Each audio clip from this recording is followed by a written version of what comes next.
Berkata Imam Ghazali, "Fa'idha arafta ma'na shaum." Qala Imam Ghazali rahimahullah ta'ala, nafa'ana Allahu bihi wa bi'ulumihi wa bi'ulumi masyaikhihi wa talamidatihi fid darin amin ila qala. Fa'idha arafta ma'na shaumi, kalau sudah engkau tahu tentang makna shaum yang sudah panjang lebar dijelentrehkan, dijelaskan tentang puasa, keutamaan puasa dan seterusnya, fastakthir minhu mastata'ta. Maka berusahalah engkau untuk memperbanyak puasa semampumu, wahai santri. Saatnya kalian untuk mengamalkan ilmu kalian. Ilmu kalian bukan sekedar kalian hafal. Mengerti puasa sunnah, tapi belum pernah mencoba puasa sunnah. Mengerti sholat sunnah, tapi tidak mencoba melaksanakan sholat sunnah. Maka itu ilmu yang tidak berguna, ilmu tidak bermanfaat. Tanda ilmu bermanfaat adalah setelah ia mengetahui ilmu tersebut, ia berusaha untuk mengamalkannya. Dan tanyakan pada dirimu sendiri setelah tahu puasanya. Ternyata puasa adalah amalan agung, amalan spesial yang Allah pandang dengan pandangan khusus. Wa ana ajzibi. Allah akan membalas dengan balasan yang spesial. Maka kalau engkau sudah mengetahui hal itu, istakthir minhu mastata'ta, berbanyaklah semampumu. Wa inna asasul ibadati, karena itu adalah termasuk disebut sebagai ibadah-ibadah pokok terpenting. Wa miftahul kurbati, pintu untuk menuju kebaikan-kebaikan yang lainnya. Dengan berpuasa. Sebab dengan berpuasa kita akan melatih orang menjauhi dari bermacam kemaksiatan. Kemaksiatan mulut, perut, ya. Kemudian kemaksiatan mata, telinga, dan seterusnya. Sungguh puasa adalah satu ibadah yang luar biasa. Kalau Rasulullah SAW bersabda, kalau Allah tabaraka ta'ala, Allah berfirman, hadis qudsi, kullu hasanatin bi asyri amthaliha. Setiap kebaikan yang dilakukan oleh seorang hamba, itu akan dibalas oleh Allah yang Maha Kasih dengan 10 kali lipat. Sungguh indah. Allah Maha Kasih. Satu kali kita berbuat, kita diberi pahala imbalan 10 kali lipat. Ila sab'i mi'ati dhi'fin, itu pun akan terus berlipat-lipat hingga sampai 700 kali lipat. Satu ibadah. Illa siyam, kecuali puasa, tidak begitu hitungannya. Artinya semua amal baik bisa kita kira-kira pahalanya, hitungan pahalanya 10 kali lipat, kemudian sampai 700 kali lipat. Kecuali puasa. Adapun puasa tidak sama dengan ibadah yang lainnya. Tapi wa ana ajzibi, aku yang akan balas secara khusus. Artinya aku balas dengan secara khusus. Semua ibadah yang membalas adalah Allah. Akan tapi kalau sudah dikhususkan begini, maknanya apa? Bukan seperti Allah janjikan dengan hitungan 1 kali kebaikan menjadi 10 kali lipat kebaikan hingga 700 kali lipat kebaikan, bukan. Akan tapi kalau sudah dijanjikan oleh ana ajzibi, aku yang akan membalas dengan balasan khusus, artinya apa? Pahalanya adalah kamu minta berapa? Sesuka hatimu, wahai hambaku, sampai engkau puas. Artinya pahalanya berlipat-lipat yang tidak berbatas. Wakala Rasulullah sallallahu alaihi wasallam bersabda, "Walladzi nafsi biyadihi," demi zat yang tanganku dalam genggamannya. Maksudnya demi Allah. La khulufu fadmi shaimi, sungguh bau mulutnya orang yang berpuasa itu atyabu indallahi, lebih harum di hadapan Allah, min rihil miski, daripada harumnya minyak misik. Minyak yang sangat luar biasa. Ya, kalau minyak misik yang sesungguhnya, misik adalah satu minyak wangi yang diambil daripada kijang atau darah kijang. Maka ini termasuk pengecualian tentang hukum najis dan seterusnya. Minyak misik itu disebut sebagai minyak yang paling harum. Dan di hadapan Allah Subhanahu wa taala, di hadapan Allah. Adapun di hadapan manusia, tentu orang yang berpuasa karena mendiamkan mulutnya dari disentuh oleh sesuatu, kecuali hanya lidah yang berputar-putar di situ, maka sehingga kadang aroma mulut ini menjadi berubah. Di hadapan manusia ia berubah dengan aroma yang tidak sedap. Akan tapi di hadapan Allah, khulufu famis shaimi, ini bau mulutnya orang puasa itu di hadapan Allah lebih harum dari minyak misik. Artinya apa? Lebih disenangi oleh Allah, sangat disenangi oleh Allah. Allah senang dengan orang yang mulutnya bau karena puasa, bukan karena jorok dan kotor. Yaqulullah tabaraka wa ta'ala, Allah berfirman, kenapa kok seperti itu? Allah senang. Dan Allah akan membalas dengan balasan khusus semaumu. Kamu minta berapa? Kenapa? Innama yadharu syahwatahu wa ta'amahu wa syarabahu min ajli. Karena orang itu meninggalkan semuanya itu karenaku. Dan memang yang namanya puasa itu satu amalan yang benar-benar dituntut ketulusan. Kalau dia tidak tulus akan berbohong. Karena ibadahnya panjang. Kalau orang tidak tulus, dia bisa saja keluar rumah tampak dia seperti orang berpuasa. Masuk rumah dia minum, masuk kamar mandi dia glek minum air, bisa. Tapi bagi orang berpuasa dengan serius tidak akan dilakukan biarpun dia bisa minum. Di kamarnya siapa yang tahu, di rumahnya nggak ada yang tahu, akan tapi dia bisa berpuasa. Karena dengan cara berpuasa ini menunjukkan dia telah berlatih jujur di hadapan Allah. Merasa bahwa saya melihat Allah. Yang melihat adalah Allah. Nah, ini, jujur. Sehingga inilah yang dianggap sebagai ibadah yang luar biasa. Termasuk pokok-pokok ibadah, dasar-dasar ibadah. Wasiyamu li wa ana ajzibi, dan puasa adalah khusus spesial bagiku, maka aku akan balas dengan balasan khusus seperti yang disebutkan dalam hadis sebelumnya tadi. Wa qala sallallahu alaihi wasallam, dan bagi Nabi Muhammad sallallahu alaihi wasallam juga bersabda, lil jannati babun yuqalu lahu ar-rayyanu. Ar-rayyanu. Di surga ada satu pintu. Pintu surga yang disebut dengan Ar-Rayyan. Ada pintu surga namanya Ar-Rayyan. La yadkhuluhu illa shaimuna, tidak akan masuk pintu surga tersebut illa shaimunya kecuali orang yang berpuasa. Jadi ahli puasa itu akan masuk pintu spesial yang disebut dengan itu Ar-Rayyan. Fa idza takhaluhu uhlik. Jika ahlinya, yakni orang ahli puasa masuk surga melalui pintu yang namanya Rayyan, setelah orang berpuasa sudah pada masuk, ditutup. Tidak ada lagi untuk yang lainnya. Pengkhususan untuk orang yang berpuasa menunjukkan tentang keutamaan puasa itu sendiri. Fahadhal qadru min syarhi ta'ati, ini kadar tentang penjelasan tentang ketaatan kepada Allah, ibadah-ibadah mulai dari sholat hingga puasa.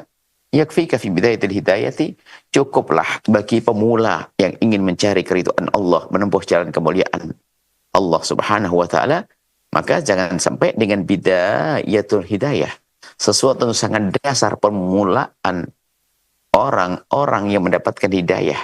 Artinya ini ibadahnya pemula.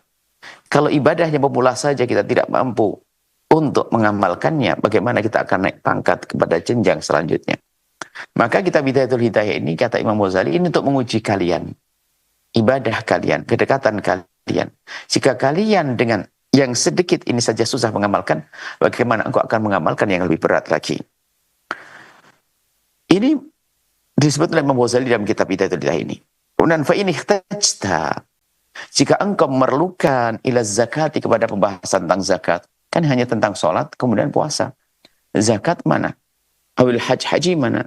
Ila mazidi bin syarhi sholati wasyami, atau pengen penjelentehan penjelasan tentang sholat dan puasa yang panjang lebar, Imam Ghazali tidak menuliskan itu semuanya di kitab kecil namanya Bidayatul Hidayah. Akan tapi Imam Ghazali mengarahkan kita untuk kembali kepada kitab beliau yang tebal 4 jilid namanya kitab Ihya Ulumuddin. Fadlubhu, maka carilah penjabaran yang lebih luas tentang sholat dan puasa, atau penjabaran tentang haji dan yang lain sebagainya. Fatlubhu, maka carilah ia. Mimma auratnahu fi kitab Ihya Ulumuddin, dari berada yang aku datangkan di dalam kitab Ihya Ulumuddin. Tajidu insyaallah ta'ala, engkau akan menemukan insyaallah subhanahu wa ta'ala. Ini masalah tentang ibadah sudah selesai. Kita akan lanjutkan masih. Al-Qismu Tsani, dalam kitab Bidayatul Hidayah ada bagian kedua, yaitu tentang al-qawlu fi ijtinabil ma'asi, tentang bagaimana meninggalkan kemaksiatan. Separuh tentang ibadah ketaatan sudah kita bahas. Separuh lagi adalah tentang kemaksiatan. I'lam, ketahuilah wahai saudaraku, wahai santri, wahai anakku, an-din syatron, agama terbagi dua. Syatron terbagi dua. Ahaduhuma, salah satu dari dua itu, tarkul ma'asi. Separuh beragama itu bunyinya adalah meninggalkan kemaksiatan. Wal akhar, dan separuh lagi adalah fi'lut ta'ati, melakukan kebaikan. Separuh meninggalkan kemaksiatan, separuh adalah melakukan kebaikan.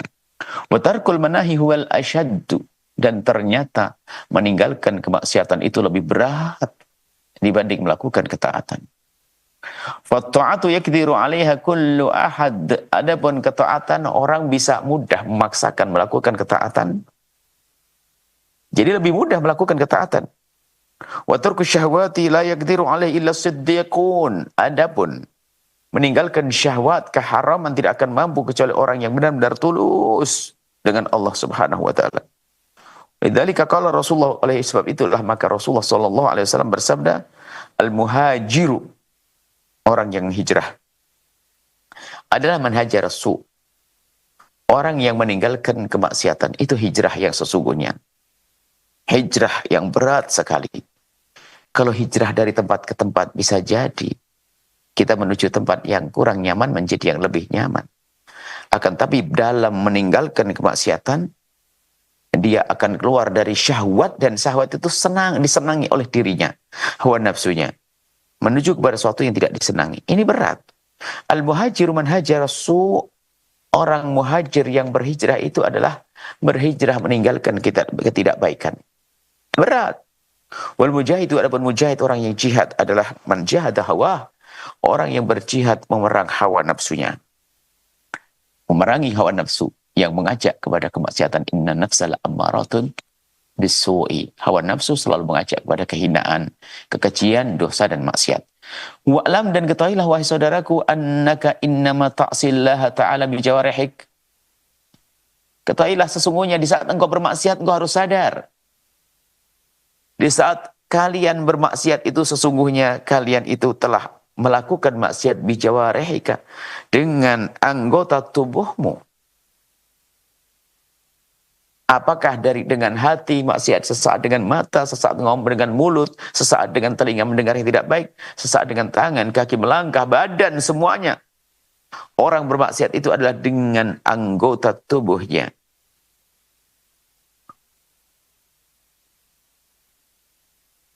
Wahia nikmatu minallahi alaik. Dan harus engkau sadari sesungguhnya anggota tubuhmu itu nikmat agung dari Allah. Wa amanatun ladaik, amanat ada di pundakmu, amanat padamu. Jadi yang namanya anggota tubuh ini amanat. Ini amanat. Matamu amanat, kau gunakan melihat apa? Telingamu amanat, dengar apa? Fasti'anatuka bini'matillahi, maka engkau menggunakan nikmat Allah Ta'ala ala maksiati, untuk bermaksiat kepada Allah, itu ghayatul kufran. Satu, kekafiran, kedurhakaan, pengingkaran nikmat, tidak bersyukur pada nikmat dengan benar-benar tidak syukur. Jadi satu, yang menggunakan tangannya untuk maksiat berarti tidak mensyukuri nikmat tangan. Yang menggunakan matanya untuk bermaksiat berarti tidak menghormati, tidak mengagungkan, tidak menjaga nikmat mata dan seterusnya. Kapan seseorang bermaksiat, sesungguhnya dia telah tidak menggunakan anggota tubuhnya untuk kebaikan. Ternyata untuk maksiat kepada Allah yang memberi nikmat tersebut. Lihat, apakah ada kekurang ajaran melebihi daripada itu? Allah memberi kepada kita. Bukan kita syukuri, malah sesuatu yang diberikan oleh Allah kepada kita untuk musuh Allah. Wa khiyanatuka fi amanatin, dan itu khianat. Apa yang Allah amanahkan kepadamu, auda'aka Allahu, terhadap apa yang Allah titipkan kepadamu, khianat. Bukankah ini ghayatut tuhyan? Bukankah itu bentuk satu puncak daripada pembangkangan, kekurang ajaran kepada Allah? Ghayatut tuhyan, pembangkangan yang sangat. Fa inna a'dha'aka ra'ayak, semua anggota tubuhmu adalah anggota rakyatmu, ra'ayah. Jadi anggota tubuhmu itu adalah di bawah naungan kesadaranmu sendiri. Engkau harus bertanggung jawab tentang matamu, telingamu, dan sebagainya. Undur kaifa tar'aha. Maka perhatikan dirimu bagaimana perhatikan anggota tubuhmu. Perhatikan tanganmu, matamu, telingamu. Apa yang kau lihat semalam, kemarin, dan seterusnya. Perlu kejujuran kepada Allah. Wa kullukum ra'in wa kullukum mas'ulun an ra'iyati. Semua dari kalian adalah orang yang punya tanggung jawab, yang akan ditanya terhadap tanggung jawabnya. Kullukum mas'ulun an ra'iyati. Maka ayo kita waspada terhadap diri kita sendiri. Jangan sampai kita menggunakan karunia adalah untuk kemaksiatan. Kita gunakan tidak semestinya. Kita dengan Allah ya, Sang Pencipta. Kita dengan sesama manusia saja, lihat. Anda akan kesel kok kalau tiba-tiba suatu ketika Anda memberikan hadiah kepada seseorang, ternyata hadiah tersebut tidak digunakan sebagaimana semestinya.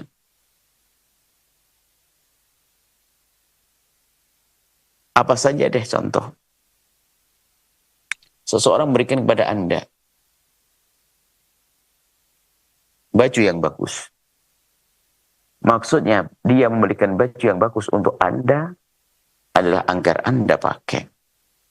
Tatonya lihat, langsung Anda taruh di bawah untuk keset.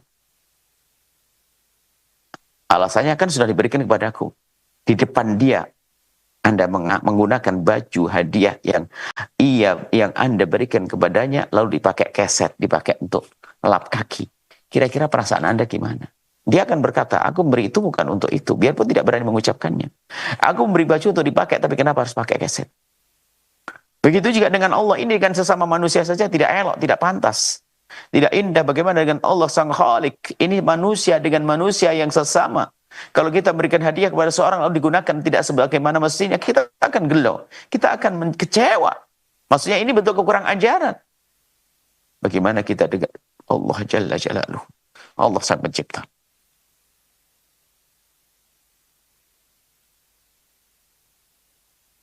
Inilah para santri dimanapun kalian berada.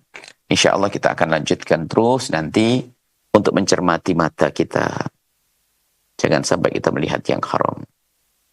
Telinga kita jangan mendengar yang haram. Dan kita harus berusaha karena keharaman yang didengar oleh telinga kita akan mengajak kepada keharaman lain lagi. Keharaman yang dilakukan seorang hamba sekali kalau tidak segera disadari lalu bertobat, maka keharaman itu menjadi benih dosa dan akan berkembang. Seolah-olah pertama melakukan satu pekerjaan dosa yang kecil, karena dia tidak segera menginsyafi dan bertobat, maka kecil akan besar dan akan besar. Maka waspadalah, jangan meremehkan pandangan. Dosa sebesar apapun, kalau seorang hamba segera menyesalinya lalu bertobat kepada Allah, maka akan menjadi kecil dan bisa dihapus oleh Allah. Tapi sebaliknya, jangan remehkan dosa kecil, sekecil apapun dosa itu. Kalau kita remehkan, berarti kita meremehkan Allah. Yang semula kecil menjadi besar dosa itu. Sehingga bagi orang-orang yang kenal Allah tidak ada dosa besar, dosa kecil. Semua dosa adalah besar. Kenapa? Ini akan membuat Allah murka. Dan kesadaran bahwasanya setiap dosa ini akan menjadi sebab Allah murka, itu akan menjadi kontrol bagi seorang hamba agar senantiasa di jalan yang Allah ridhoi. Jalan kemuliaan. Jalan keridhaan Allah SWT. Menjauh dari kemaksiatan. Para santri, ayo jaga diri. Itu menjadikan ilmumu sangat mudah. Ilmu yang bermanfaat. Ini menjadikan mudah hafalan kalian. Jangan sampai sambil menuntut ilmu kita dengan kemaksiatan yang kita lakukan. Maksiat yang kita lakukan akan menjadi sebab apa?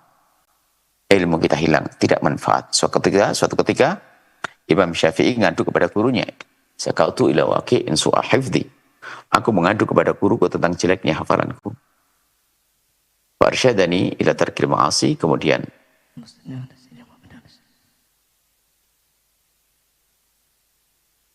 Imam Syafi'i mengadu kepada gurunya Imam Waqi', "Sakautu ila waqi'in su'a hifdhi."